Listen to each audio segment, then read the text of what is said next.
இருக்கலாம், வேதோடு இருக்கலாம்.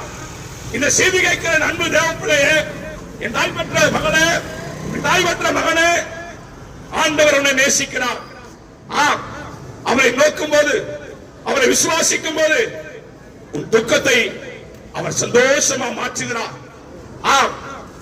நாங்களும் ஒரு நாள் ஆண்டவர் அறியாத பாவியும் மோசமான பாவிகளாக இருந்தோம். ஒரு நாள் இதுபோல் அன்பு சகோதரர்கள் இந்த பிரசங்கத்தை கேட்டு நாங்களும் எங்கள் வாழ்க்கையை ஆண்டவருக்கு ஒப்புக் கொடுத்தோம், அவரை நம்பினோம். இன்று அநேகர் நிந்தித்தவர்கள் மக்கள் மத்தியிலே நாங்கள் ஆசீர்வதிக்கப்பட்டு சந்தோஷ சமாதானத்தோடு இருக்கிறோம். அந்த சமாதானத்தை நான் பெற்ற சமாதானம், நான் பெற்ற சந்தோஷம், நான் பெற்ற மகிழ்ச்சி, நான் பெற்றதான் அன்பு உனக்கும் கொடுக்கும்படி இந்த வீதியிலே ஒருமுறைப்பட்டு ஆண்டுடைய சத்தத்தை நாங்கள் அன்பாய் சொல்லிக் கொண்டிருக்கிறோம்.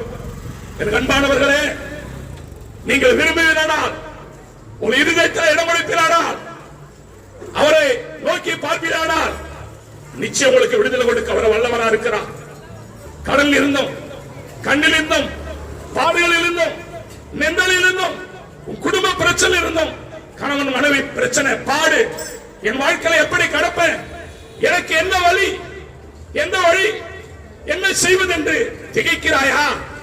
ஆண்டவர் உன்னை அழைக்கிறார், இயேசு உன்னை அழைக்கிறார், உன்னதமான தேவன் உன்னை அழைக்கிறார், 7 கண்ணுடைய தேவன் உன்னை அழைக்கிறார், 7 நட்சத்திரங்களை தன் வலதுகையிலே ஏந்தி நிற்கிற தேவன் உன்னை அழைக்கிறார், 7 பொன் குத்துகளுக்கு மத்தியில் உலாவுகிற சர்வ வல்லமுள்ள எம்பெருமான் இயேசு உன்னை அழைக்கிறார். நீ வருவாயானா நிச்சயம் உன் வாழ்க்கையிலே ஆசீர்வாதம் அடைய தேவன் கொடுக்க வல்லவனாய் இருக்கிறார். உன் இருண்ட வாழ்க்கையை வெளிச்சமாக அழைக்க தேவன் உன்னை அழைக்கிறார்.